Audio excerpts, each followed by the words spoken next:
नमस्कार प्रिय दर्शकों, एक बार फिर आपका स्वागत है हमारे YouTube चैनल पर। प्रिय दर्शकों, आज बहुत ही खास और बहुत ही महत्वपूर्ण जानकारी लेके आए हैं। आज का हमारा प्रसंग है एक बूढ़ी माँ, लाचार माँ, दुखियारी माँ, गरीब माँ की दुख भरी कहानी, दुख भरी दास्तां। प्रिय दर्शकों, ये कहानी और सत्य है, ये कहानी सत्य है। ये कहानी कोई मनगढ़ंत कहानी नहीं है, ये कहानी बिल्कुल सत्य कहानी है। प्रिय दर्शकों, ये कहानी आपके जीवन में आपको ढेरों सारी प्रेरणाएं देगी। जो बंदा इस कहानी को ध्यान से सुनता है वो जीवन में कभी भी मायूस नहीं हो सकता। प्रिय दर्शकों, ये तो आपने सुना होगा कि मां के चरणों में जन्नत होती है। जो लोग अपनी मां को दिल से मानते हैं, मन से अपनी मां को मानते हैं, वो लोग इस वीडियो को पूरा देखें। जो लोग मां को नहीं मानते वो लोग वीडियो छोड़ के जा सकते हैं। ऐसे लोगों की हमें भी जरूरत नहीं है, लेकिन जो लोग अपनी मां को दिल से मानते हैं वो लोग हमारी वीडियो को जरूर पूरा देखें। इस वीडियो से, इस जानकारी से, इस प्रसंग से ढेरों सारी प्रेरणाएं मिलेंगी और आप जीवन में कभी दुखी नहीं रहेंगे। प्रिय दर्शकों, आज का वीडियो बहुत खास होने वाला है, इसीलिए जो लोग हमसे नए जुड़े हैं हमारी चैनल को तुरंत सब्सक्राइब करें, बेल आइकन ऑन करना ना भूलें, ताकि हर आने वाले वीडियो का नोटिफिकेशन सबसे पहले आपको मिले और आप उसका फायदा उठा सकें। प्रिय दर्शकों, शुरू करते हैं आज का ये प्यारा सा प्रसंग, एक बूढ़ी मां की दुख भरी दास्तां, एक गरीब और लाचार मां की दुख भरी दास्तां। प्रिय दर्शकों, एक गांव में एक परिवार रहता था। एक गांव में एक पति पत्नी रहते थे। वो पति पत्नी बहुत निर्धन थे, गरीब थे। काफी वर्ष गुजर गए लेकिन उनको पुत्र प्राप्ति नहीं हुई। काफी देवी देवता किया, काफी टोने टोटके किए, काफी तंत्र मंत्र करवाए, लेकिन फिर भी पुत्र की प्राप्ति नहीं हुई। अब जिस घर में धन दौलत कितना भी हो लेकिन पुत्र नहीं है घर में, तो उस घर में सब कुछ बेकार लगता है। जिस मां के पुत्र नहीं होता वो मां भी बड़ी दुखियारी होती है। प्रिय दर्शकों, औरत को जीवन में सबसे बड़ा जो सुख मिलता है वो मां बनने से मिलता है। जिस औरत को मां बनने का सुख नहीं मिलता उसका जीवन ही खराब हो जाता है। इसीलिए दोनों पति पत्नी बड़े दुखी थे। प्रिय दर्शकों, काफी समय गुजरने के बाद, काफी समय निकलने के बाद उन दोनों पति पत्नी को एक पुत्र की प्राप्ति हुई। पुत्र का जन्म हॉस्पिटल में हुआ। जब पुत्र का जन्म हॉस्पिटल में हुआ, नर्स ने लाकर के उस मां को उसके बेटे को थमा दिया और उस मां से बोली कि तुम्हें पुत्र की प्राप्ति हुई है। यह सुनकर उस मां के दिल में इतनी खुशी हुई कि हम बयान नहीं कर सकते। उस परिवार में इतनी खुशी थी कि हम बयान नहीं कर सकते, क्योंकि काफी वर्षों के बाद घर का चिराग घर में जला है।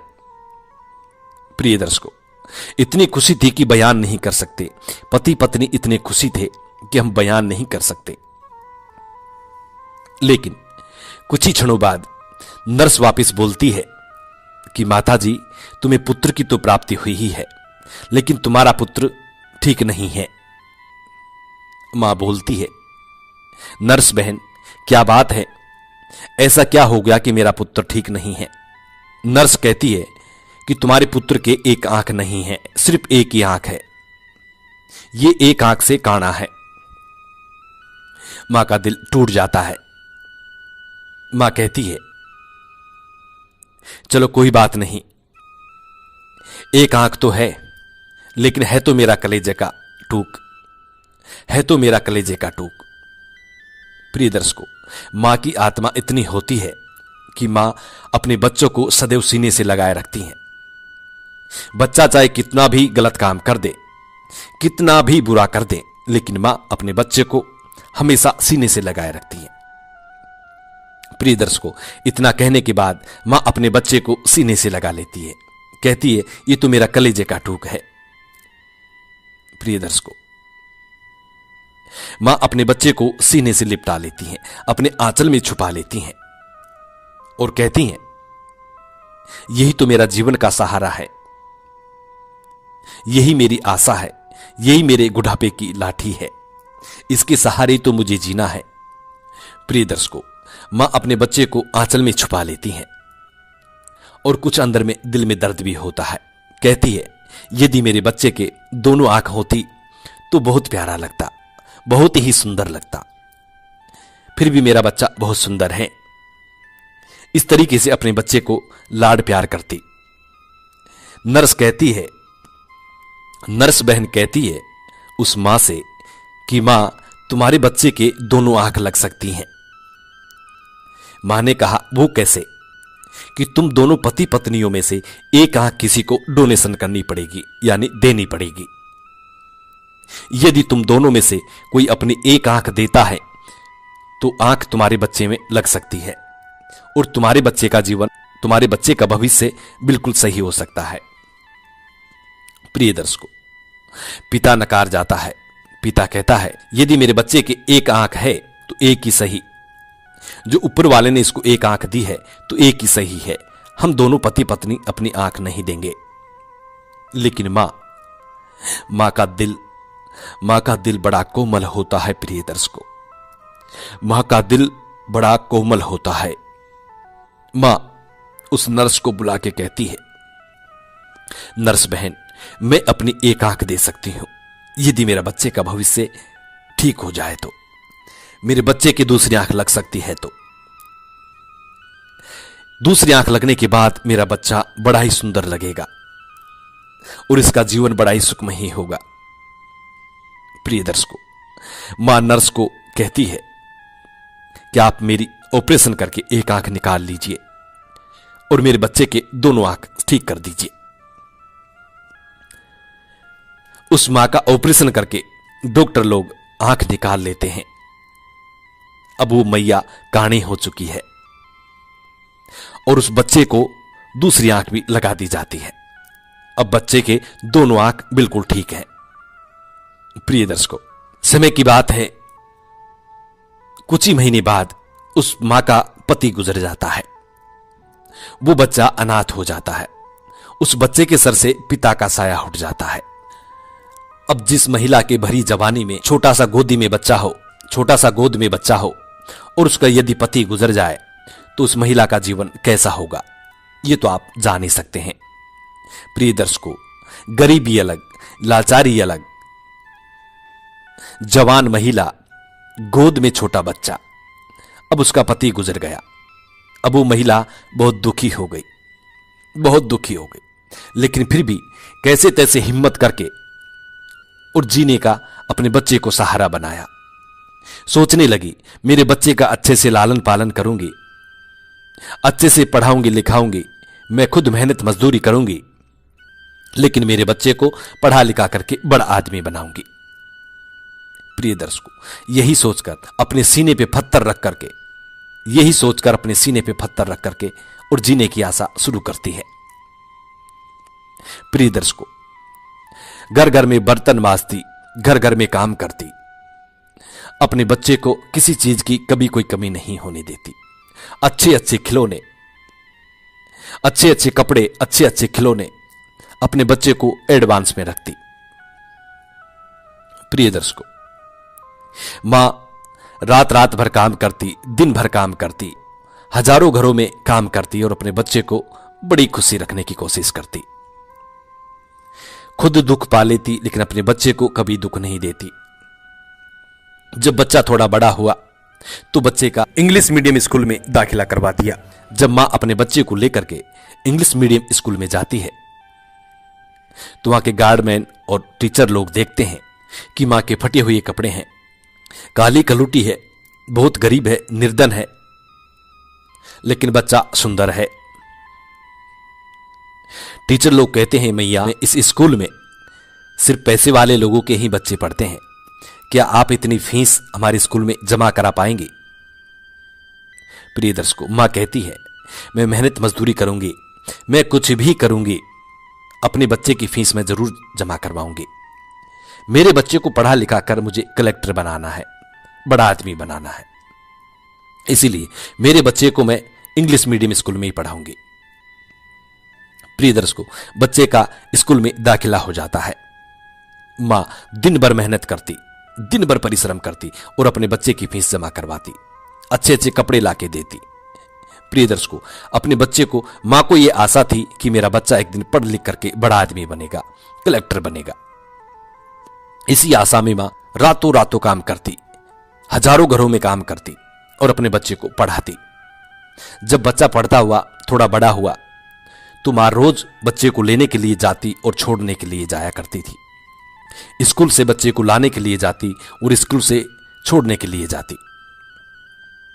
प्रिय दर्शकों, यह नित्य का कर्म मां का था, क्योंकि मां घर में बच्चे को तैयार कर, घर से बच्चे को खाना वाना खिला के तैयार करके स्कूल के लिए लेके जाती और जब स्कूल की छुट्टी होती तो बच्चे को अपने घर लेके आती, स्कूल से अपने बच्चे को घर लेके आया करती। प्रिय दर्शकों, जब बच्चा थोड़ा बड़ा हुआ तो बच्चा अपने साथियों के साथ स्कूल में खेलता था। जब बच्चा अपने साथियों के साथ खेलता था, उसी वक्त उनकी मां चली जाती है बच्चे को लेने के लिए। बच्चे के साथी लोग बच्चे की मां को देखते हैं तो देखते हैं कि मां की एक आंख कानी है, काली कलूटी है, और एक आंख नहीं है, सिर्फ एक ही आंख है। उस लड़के के साथी लोग उस बच्चे को चिढ़ाने लग जाते हैं कि तुम कानी के पुत्र हो, कानी के पुत्र हो, काली कलूटी के पुत्र हो, काली कलूटी के पुत्र हो। इस तरीके से उस बच्चे को चिढ़ाने लग जाते हैं। प्रिय दर्शकों, वो बच्चा अपनी मां से कहता है, मां कल से तुम स्कूल मत आया करो, मैं स्वयं आ जाऊंगा, क्योंकि लोग मुझे कानी का बेटा कहकर के चिढ़ाते हैं। मां कहती है, बेटा लोगों की तो ऐसी आदत है, कहने दीजिए, उनसे हमें घबराना नहीं है, नहीं उनसे हमें कोई तकरार करना है। उनका काम है कहना, हमारा काम है सुनना। लेकिन फिर भी बच्चा कहता है, नहीं मां आप स्कूल में मत आया करो, मुझे शर्मिंदा होना पड़ता है। मां कहती है, ठीक है बेटा, लेकिन तू अच्छे से आना और अच्छे से जाना। बच्चा कहता है, ठीक है मां। बच्चा पढ़ लिख करके उस स्कूल से कॉलेज में दाखिला हो गया। मां दिन भर मेहनत करती, बच्चा बड़ा हो गया। प्रिय दर्शकों, बच्चे ने गांव से पढ़ाई करके और बच्चा शहर में पढ़ने के लिए चला जाता है। अब बच्चा काफी बड़ा हो चुका है। मां दिन भर मेहनत करती और बच्चा शहर में पढ़ाई करता। धीरे धीरे समय निकलता गया। एक समय ऐसा आया कि बच्चा कलेक्टर भी बन गया। मां दिन भर मेहनत करती, हजारों घरों में काम करती और लिफाफे में पैसे पैक करके, पैसे रख करके अपने बच्चे को भेजती। बच्चा वहां पढ़ाई करता हुआ एक समय ऐसा आया कि बच्चा कलेक्टर भी बन गया। जब बच्चा कलेक्टर बन गया तो बच्चे ने अपनी मां को पत्र लिखा और बोला कि मां मैं कलेक्टर बन गया हूं। मां को बड़ी खुशी हुई कि मेरा बेटा कलेक्टर बन गया है, अब मेरे बुरे दिन खत्म हो गए, अब मैं आराम से बैठ के खाऊंगी, अब मेरा जीवन में खुशियां आने वाली है। प्रिय दर्शकों, मां ये इंतजार करती कि अब मेरा पुत्र, मेरा बच्चा मेरे पास में आएगा, क्योंकि अब तो वो कलेक्टर बन चुका है। मां इसी इंतजार में रोज अपने दरवाजे को देखती। उसके घर के बाहर से जब भी कोई गाड़ी निकलती तो मां तुरंत दौड़ के दरवाजे पे जाती और देखती कि मेरा है बेटा आया है। लेकिन उस मां का बेटा नहीं आया। प्रिय दर्शकों, साल निकल गया, लेकिन उस मां का बेटा अपनी मां से मिलने नहीं आया। कलेक्टर तो बन गया, लेकिन उस मां से मिलने नहीं आया। मां इसी इंतजार में रहती कि मेरा पुत्र जरूर आएगा। एक साल बाद में फिर से पुत्र का पत्र आया और उसमें लिखा था कि मां मैंने शादी कर ली है।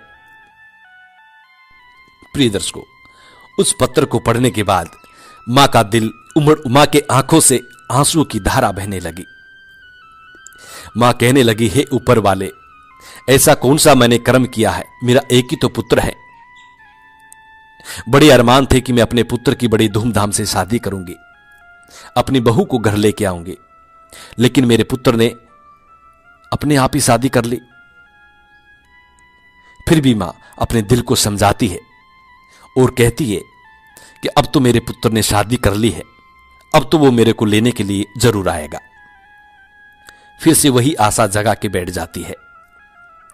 प्रिय दर्शकों, रोज इंतजार करती कि मेरे पुत्र और मेरी बहू जरूर आएंगे, लेकिन नहीं तो पुत्र आया नहीं बहू। 3 वर्ष बाद में फिर से बेटे का पत्र आया और उसमें लिखा था कि मां, अब तुम दादी बन गई हो, मुझे पुत्र प्राप्ति हुई है। ये पत्र में सुनकर मां कुछ खुशी भी है और कुछ दुखी भी है। मां कहती है, मां सोचती है कि अब तो मेरा पुत्र जरूर आएगा, क्योंकि अब तो उसको पुत्र भी हो चुका है, शादी भी कर ली है, कलेक्टर भी बन गया है, अब तो वो मुझे लेने जरूरी ही आएगा। प्रिय दर्शकों, फिर से साल भर निकल गया लेकिन पुत्र नहीं आया। मां झूझ झूझ के रोने लगी। मां का दिल उमड़ उमड़ के रोता, सूख करके और भी काली कलुटी हो गई। हड्डियों का ढांचा बन चुकी थी मां, अपने पुत्र को याद कर करके। प्रिय दर्शकों, लेकिन उसका पुत्र नहीं आया। अंत में जाकर के मां ने विचार किया, जब मेरा पुत्र नहीं आ रहा, हो सकता है कलेक्टर बन गया है, काम में बिजी होगा, समय नहीं मिलता होगा, क्यों न मैं ही मेरे पुत्र के पास चली जाऊं। यही सोचकर मां बोरी बिस्तर बांध करके और शहर चली जाती है। शहर में जाकर के रिक्शे में बैठ जाती है और रिक्शे वाले से कहती है, भैया मुझे कलेक्टर बाबू के बंगले के सामने उतार दीजिए। रिक्शे वाला मां को ले जाकर के कलेक्टर साहब के बंगले के सामने उतार देता है। जैसे ही मां देखती है, बड़ा आलीशान मकान के आगे 4 व्हीलर गाड़ी खड़ी है, बाहर गेटमैन खड़े हैं, पुलिस वाले खड़े हैं। ये देखकर मां बड़ी प्रसन्न होती है, बड़ी खुश होती है कि मेरा बेटा महल जैसे मकान में रहता है। प्रिय दर्शकों, मां जैसे ही गेट से अंदर प्रवेश करने लगती है तो गेटमैन मां को रोक लेता है। गेटमैन कहता है, हे बुढ़िया कहां चली जा रही है, कहां जा रही हो? गेटमैन कहता है, हे बुढ़िया कहां चली जा रही है, ये किसी और का घर नहीं, एक कलेक्टर साहब का मकान है, कलेक्टर साहब का निवास स्थान है। मां कहती है, भाई मैं अपने बेटे और अपने पोते से और अपने बहू से मिलने जा रही हूं। गेटमैन कहता है, बुढ़िया यहां तुम्हारा कोई बेटा नहीं रहता, कोई पोता नहीं रहता, कोई तुम्हारी बहू नहीं रहती। मां कहती है, ये कलेक्टर ही तो मेरा बेटा है, कलेक्टर ही तो मेरा बेटा है। गेटमैन बड़ा चकित होता है, क्योंकि काली कलुटी, फटे हुए कपड़े, एक आंख से कानी, ये कलेक्टर साहब की मां हो सकती है? नहीं, कदापि नहीं। गेटमैन उसको बाहर निकाल देता है। मां बाहर आके रोने लगती है, कहती है, भाई मुझे मेरे पुत्र से मिलने दीजिए, मेरे पोते से मिलने दीजिए, मेरी बहू से मिलने दीजिए। गेटमैन कहता है, क्या सबूत है कि कलेक्टर साहब तुम्हारा पुत्र है? वो मां अपने पुत्र के जो पत्र थे वो पत्र दिखाती है। देखिए भाई, ये मेरे पुत्र ने मुझे पत्र लिख करके भेजा है।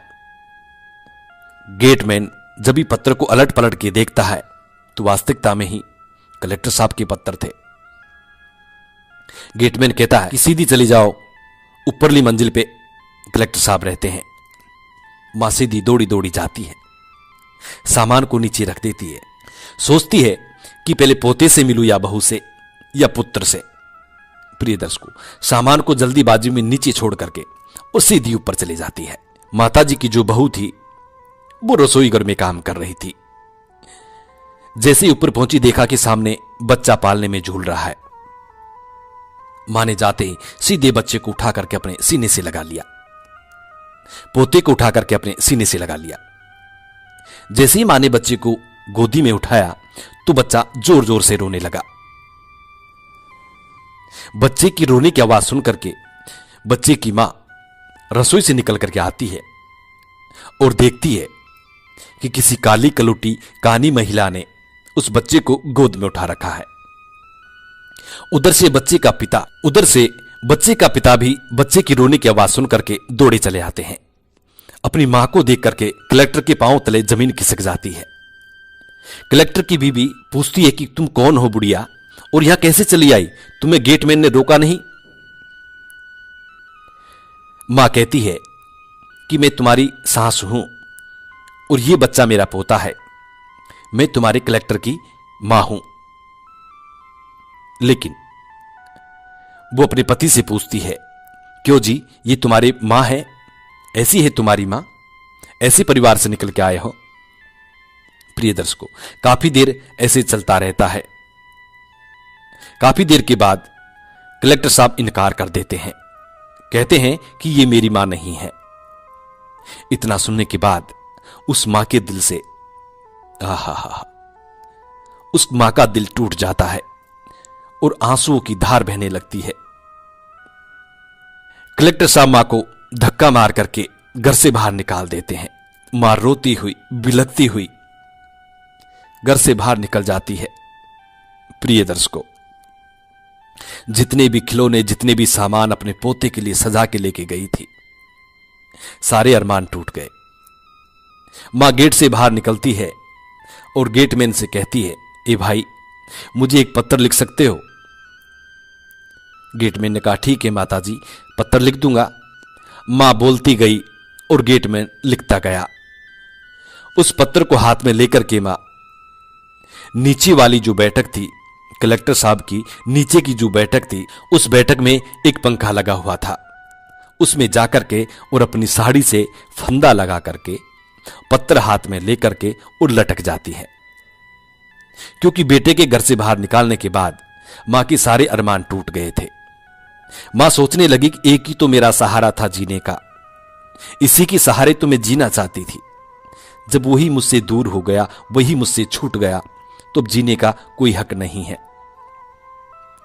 किसके सहारे जीऊं? किसके लिए जीना है मुझे?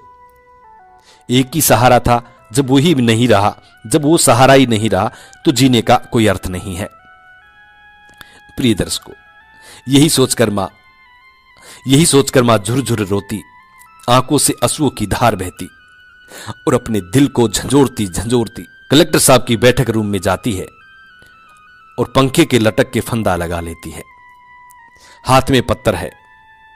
जैसे ही कलेक्टर साहब ड्यूटी पे जाने के लिए तैयार होकर कोट वगैरह टाई लगा के निकलते हैं, नीचे उतरते हैं, तो सामने बैठक में आते हैं तो देखते हैं कि वो मां लटकी हुई है। इतने में कलेक्टर साहब की बीवी भी, कलेक्टर साहब की पत्नी भी दौड़ी चली आती है और देखती है जो महिला ये कह रही थी कि मैं कलेक्टर साहब की मां हूं, वो महिला फंदे से लटकी हुई है। ये देखकर दोनों के पांव तले जमीन खिसक जाती है।